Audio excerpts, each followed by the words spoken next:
Stock market trading के बाद अगर कोई मोस्ट कंफ्यूजिंग या लेस्ट करेक्टली इन्फॉर्म टॉपिक है तो वो है mutual fund invest. And I think investing word खुद में ही कंफ्यूजन और मिथ से भरा हुआ है।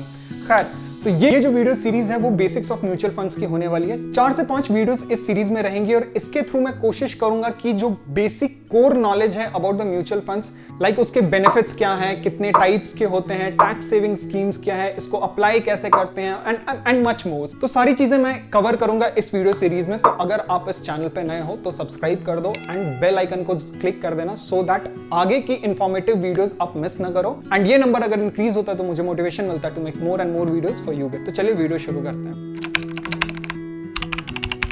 म्यूचुअल फंड एक्चुअली क्या होता है तो इसको एक एग्जांपल से समझ। सपोज आप एक इन्वेस्टर और आपको स्टॉक मार्केट में इन्वेस्ट करना है, बट आपको सिर्फ ब्लू चिप कंपनीज के स्टॉक्स में आपको इन्वेस्ट करना है। बट यहाँ प्रॉब्लम ये है कि ब्लू चिप कंपनीज के जितने भी स्टॉक्स हैं वो आपके इन्वेस्टमेंट बजट के हिसाब से काफी महंगे होते हैं। आपके पास इन्वेस्ट करने के लिए सपोज 10,000 रुपीज है और इतने में आप 1 से 2 ब्लू चिप कंपनी के स्टॉक्स बाई कर पाओगे एंड इसमें आपका जो पोर्टफोलियो है वो वेल डाइवर्सिफाइड नहीं हो पाएगा। तो यहां आते हैं म्यूचुअल फंड्स वाले या एसेट मैनेजमेंट कंपनीज वाले, जो आप ही की तरह आपके सेम इन्वेस्टमेंट गोल्स वालों को एक जगह ढूंढ कर लाते हैं और उनके इन्वेस्टमेंट्स को, उनके सबके इन्वेस्टमेंट्स को एक जगह कलेक्ट करके एक सेम गोल वाले स्कीम्स में इन्वेस्ट करते हैं। तो जहां आप अपने इन्वेस्टमेंट से 1-2 स्टॉक्स में ही इन्वेस्ट कर पाते, तो म्यूचुअल फंड्स की मदद से आप उन्हीं इन्वेस्टमेंट अमाउंट से मल्टीपल ब्लू चिप कंपनीज के स्टॉक्स में इन्वेस्ट कर सकते हैं। तो म्यूचुअल फंड्स की अगर डेफिनेशन हम लोग जाने तो mutual funds combines the savings of large number of investors and manage them as a single pool of money.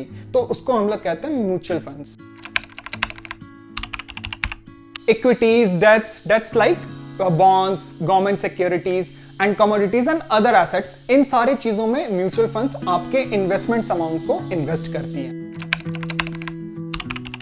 Mutual funds are run by mutual funds companies और उसको हम लोग एसेट मैनेजमेंट कंपनीज भी कहते हैं। और हर asset management companies number of fund schemes operate करती है with a different investment goals के लिए बनी हो। और ये इन्वेस्टमेंट गोल्स कौन कौन सी हैं वो इन फ्यूचर्स में मैं आगे आने वाले वीडियोस में बात करूंगा, so stay tuned. And in सारे इन्वेस्टमेंट गोल्स को अकम्प्लिश करने के लिए asset management companies well planned and well tested strategies apply करती है और इसकी रिस्पॉन्सिबिलिटी होती है फंड मैनेजर की for implementing fund investment strategies and managing it's trading activities. अब ये फंड मैनेजर या तो कोई एक पर्सन हो सकता है या कोई 2 पर्सन हो सकता है एज अ मैनेजर और को मैनेजर, या एक पूरी टीम हो सकती है 3 से ज्यादा लोगों की।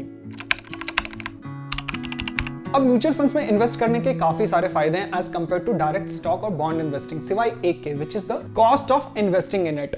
अब कॉस्टिंग की बात हम आने वाले सीरीज में बात करेंगे, so don't worry about it. तो पहले बात कर लेते हैं हम लोग benefits of the investing in mutual funds.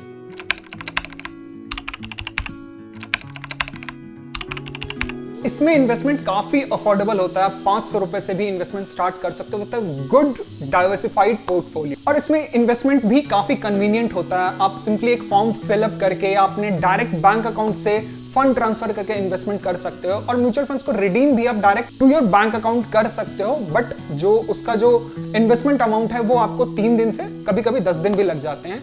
And एक और कन्वीनियंट बात है investing in mutual funds is कि आप स्मॉल बैचेस में अपने पैसे को इन्वेस्ट या रिडीम कर सकते हो। सो डाइवर्सिफिकेशन का कॉन्सेप्ट एज एन इन्वेस्टर हम सभी की फर्स्ट प्रायोरिटी होती है and well diversified portfolio can reduce your risk substantially. और म्यूचुअल फंड्स के थ्रू आप ये बहुत इजीली अचीव कर सकते हो। एंड म्यूचुअल फंड्स एक एवरेज इन्वेस्टर्स के मुकाबले बहुत इजीली डाइवर्सिफाई करती है इन्वेस्टमेंट को across the several companies. And महज 500 रुपए से, आप 500 रुपए से ही कुछ टॉप कंपनीज के स्टॉक्स में आप इन्वेस्ट कर पाते हो, जो कि as an individual investors possible नहीं होता है। एक एवरेज इन्वेस्टर्स के लिए बहुत ही मुश्किल डिसीजन हो जाता है कि कौन से सिक्योरिटीज को बाय करें, कब बाय करना है, कितनी क्वांटिटी में बाय करना है, कब सेल करना है। हंड्रेड्स ऑफ कंपनीज हैं और उनकी fundamentals time to time change होती रहती है। और अगर आप उसको खुद से ट्रैक करने जाओ तो मे बी आपके पास सफिशिएंट टाइम ना हो या सफिशिएंट सोर्स ना हो उसको ट्रैक करने के लिए। और यही काम म्यूचुअल फंड्स करती है। और जब आप म्यूचुअल फंड को बाय करते हो तब आप उसके फंड मैनेजर को एक्वायर करते हो जो कि आपके पैसे को इन्वेस्ट करता है और उसको मैनेज करता है। एंड यही फंड मैनेजर डिसाइड करता है कि आपको कब बाय करना है, कितना बाय करना है और कब सेल करना है। और हर एक फंड मैनेजर प्रोफेशनली ट्रेंड होता है जो various factors like economy, industries, companies को रिसर्च करके एक डिसीजन मेक करता है। And most of the mutual funds companies इस सर्विस को प्रोवाइड करने के लिए एक चार्ज अप्लाई करती है जिसको हम लोग मैनेजमेंट फी कहते हैं। और ये फी डिस्ट्रीब्यूट हो जाती है अमंग द इन्वेस्टर्स। एक अच्छे इन्वेस्टमेंट के बाद हमारा चेक पॉइंट होता है कि हमारा इन्वेस्टमेंट लिक्विड है या नहीं। मतलब आपको जरूरत पड़ने पे आप उस इन्वेस्टमेंट अमाउंट को निकाल पाते हो या नहीं। तो एज पर द सेबीज रूल्स हर म्यूचुअल फंड स्कीम्स को लिक्विडिटी ऑफर करना होता है और ये लिक्विडिटी डिफरेंट नेचर की हो सकती है एंड जो कि डिफरेंट स्कीम्स पे डिपेंड करती है। Either it's open ended schemes या क्लोज एंडेड स्कीम्स है। ओपन एंडेड स्कीम्स में आप कभी भी इन्वेस्ट या रिडीम कर सकते हो, उसमें कोई बाउंडेशन नहीं होता है। क्लोज एंडेड स्कीम्स में एक मैच्योरिटी पीरियड के साथ आती है, एक टाइम बाउंडेशन के साथ आता है एंड इसमें आप तभी इन्वेस्ट कर पाते हो जब एक न्यू म्यूचुअल फंड्स ऑफर होती है। और इसके लिए मोस्ट प्रोबेबली आपको इसके लिए एक मैच्योरिटी तक के लिए वेट करना होता है। एक और कैटेगरी की स्कीम होती है जिसको हम लोग कहते हैं ELSS, equity link saving schemes. इसकी mandatory lock in period 3 years की होती है। और एक और बेनिफिट है इस स्कीम की कि आप इस स्कीम में अंडर 80C इनकम टैक्स के अंदर आप अपने टैक्स भी सेव कर सकते हो। बट उसके लिए आपको अपना इन्वेस्टमेंट 3 साल तक के लिए विदाउट रिडेम्पशन के लिए रखना पड़ेगा।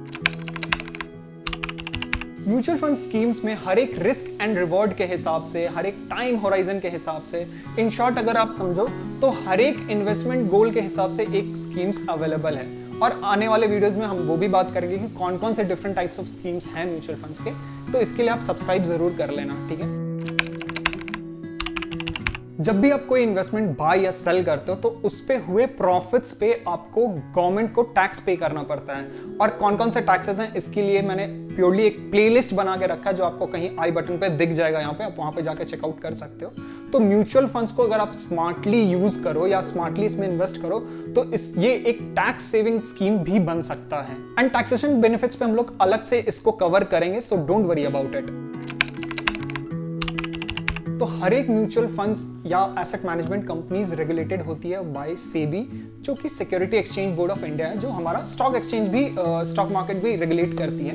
एंड म्यूचुअल फंड्स ऑब्लिगेटेड होती हैं to release their comprehensive data about their operations or their investments and almost हर दिन म्यूचुअल फंड्स को अपने नेट एसेट वैल्यू रिलीज करनी होती है एंड मंथ के एंड में वो अपने पोर्टफोलियो को भी रिलीज करती है। पोर्टफोलियो जो डेटा होता है उसको भी रिलीज करती है। तो ये था हमारा first episode of mutual fund series और आई होप आपको ये वीडियो क्लियरली समझ में आ गया होगा। और अगर आपको ये वीडियो अच्छा लगा तो कमेंट में नीचे लिख के बताओ, अपनी फीडबैक दो। एंड अगर कोई डाउट है तो वो भी आप कमेंट में लिख सकते हो। एंड अपने दोस्तों के साथ भी शेयर करो जिसको म्यूचुअल फंड्स के बारे में बेसिक्स म्यूचुअल फंड्स के बारे में जानना हो। तो मिलते हैं नेक्स्ट एपिसोड में। तो नेक्स्ट एपिसोड के लिए आप पहले लाइक कर दो, अगर 10 लाइक आते हैं तो मैं जल्द ही नेक्स्ट एपिसोड रिलीज करूंगा।